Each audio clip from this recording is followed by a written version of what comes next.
un grand coup de chapeau que nous faisons au travail réalisé par Tony pendant le quart de siècle qu'il a consacré au service de l'information, au service de la liberté. Il aimait ce qu'il faisait. Il adorait sa caméra. Et il vivait pour sa famille, pour Dieu avant tout, pour sa famille, pour ses enfants et pour son travail. Et mon mari était un exemple de courage, un exemple d'amour, un homme sensible. Il avait un courage extraordinaire. Il aimait tellement son métier qu'il n'a pas laissé la maladie l'empêcher de faire son travail jusqu'au bout. Je crois que c'est un modèle pour les plus jeunes, un modèle de courage. C'était pas une star, ni quelqu'un qui espérait non plus s'enrichir par son métier.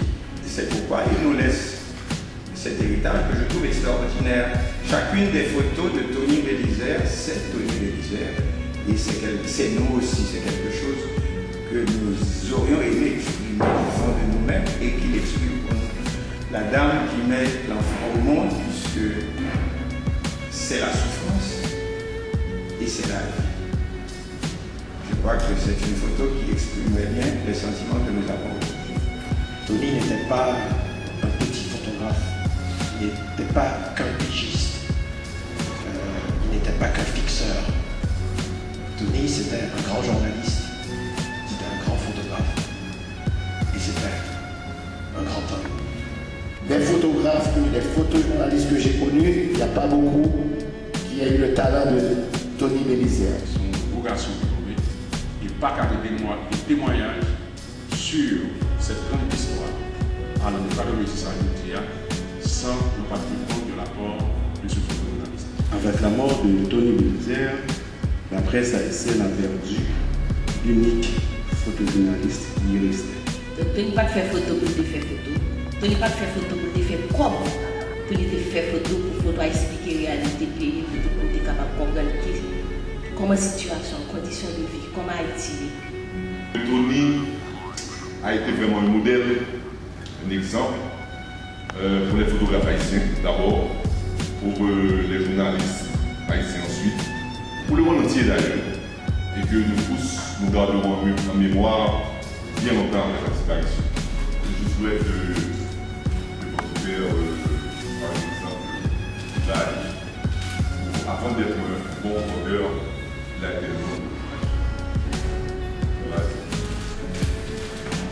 Moi, je ne pense aucun monde qui est dans une situation maladie tonnière qui est capable de survivre aussi longtemps sans pas gagner une famille fidèle, sans pas gagner une madame qui est solidaire, qui a assumé.